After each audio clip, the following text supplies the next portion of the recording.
Hello students, अब होगा confusion दूर। बजट लाइन और बजट सेट में बहुत सारे डाउट रहते हैं कि बजट लाइन क्या होता है सर, बजट सेट क्या होता है।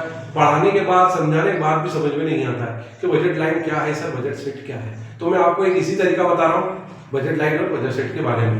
ठीक है, पहले मैं बजट लाइन का वीडियो डाल चुका हूँ, अगर उसमें थोड़ा समझ में नहीं आया तो एक बार आप और समझ लीजिए। तो बजट सेट क्या है पहले बात करते हैं कि बजट लाइन में समझा चुका हूँ, पर थोड़ा बजट सेट के अंदर भी मैं थोड़ा बजट लाइन आपको समझा दूंगा एक बार फिर। तो देखिए बजट सेट क्या है।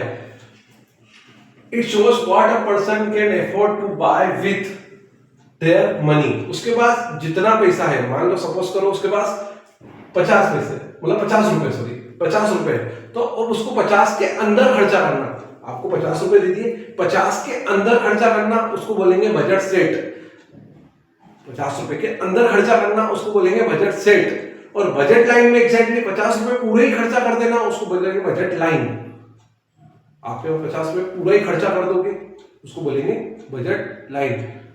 आपके पास 50 रुपए हैं, या तो आप 50 रुपए अंदर खर्चा करेंगे उसको बोलेंगे बजट सेट। 50 के ऊपर जैसे जाएंगे वो बजट सेट नहीं कहलाएगा, वो उसका आउट ऑफ हो जाएगा, वो बाहर हो जाएगा, बजट सेट के बाहर, मतलब आपकी इनकम के बाहर हो जाएगा, आपको 10 रुपए की और जरूरत पड़ेगी। ठीक है, जैसे मैं एग्जांपल आपको देता हूं।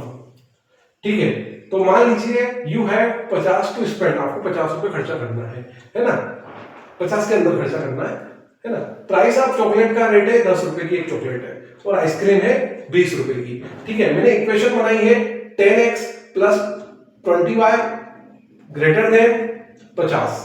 ठीक है, 50 रुपए आपके पास है, तो देखिए मैंने एक टेबल बनाएंगे, चॉकलेट को बोल देंगे x, आइसक्रीम को बोल देंगे y, टोटल मेरे पास है 50 रुपए।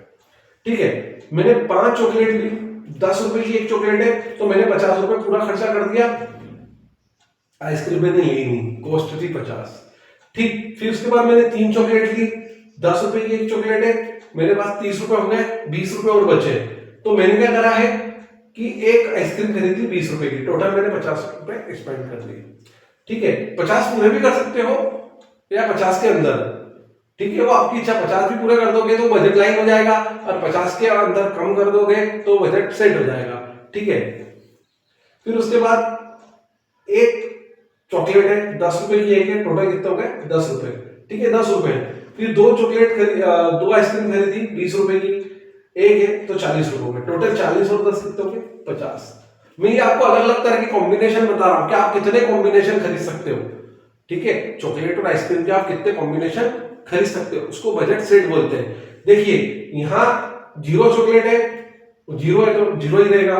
ठीक है, 3 आइसक्रीम है और 20 रुपए की है, तो ये 60 हो गए। ये बजट लाइन, बजट सेट के बाहर हो गया, सॉरी बजट सेट के ये बाहर हो गया, मतलब आपके 50 रुपए से ऊपर हो गए, तो ये हो गया बजट सेट के बाहर। अगर ये बजट लाइन के अंदर आएगा, देखिए खर्चा बजट के अंदर, बजट सेट 50 के अंदर खर्चा, तो ये बजट सेट है, मतलब 50 या 50 के अंदर का खर्चा कर दिया आपने तो आपका बजट सेट हो गया। खर्चा एग्जैक्टली पूरा कर दिया आपने, 50 रुपए पूरे स्पेंड कर दिए, तो वो हो जाएगा आपका बजट लाइन। बजट लाइन में क्या होता है, खर्चा पूरा कर देना है और उससे हिसाब से आप कॉम्बिनेशन बना लेना। मैंने पहले वीडियो में बताया था आपको कॉम्बिनेशन कैसे क्या करने लिखने, है ना। तो बजट सेट में इतना ही है कि बजट सेट के अंदर अपन को क्या करना है कि खर्चा अंदर रखना है। ठीक है, खर्चा अपन को अंदर रखना है, और बजट लाइन में क्या खर्चा पूरा कर देना है, 50 रुपए पूरे एक्सपेंड कर देने, और उससे कितने कॉम्बिनेशन बनते हैं वो जानना रहता है, वो मैंने आपको पहले वीडियो में बता रखा है। ठीक है, ये था बजट सेट, जिसमें अपन को याद रखना है बजट सेट के अंदर खर्चा जो है अंदर लेना है। बजट सेट के अंदर आप 50 में से 30 खर्चा कर सकते हो, 40 भी कर सकते हो। ठीक है, कभी कभार एग्जैक्टली 50 भी हो जाता है, अगर वो 50 हो जाता है एग्जैक्टली पूरा तो वो बजट लाइन हो जाएगा। बजट सेट में अंदर अंदर खर्चा करना है, ठीक है, तो वो बजट सेट होगा। ठीक है सर, आप यहाँ तो अंदर अंदर खर्चा कर रहे हैं, मैं आपको कॉम्बिनेशन बता रहा हूं। देखो मैंने पहला कॉम्बिनेशन बनाया, दूसरा बनाया, तीसरा बनाया, चौथा जैसे बनाने गया तो 50 के ऊपर बाहर हो गया, तो ये बजट सेट के बाहर हो गया। ठीक है, आई होप आपको समझ में आया बजट लाइन और बजट सेट।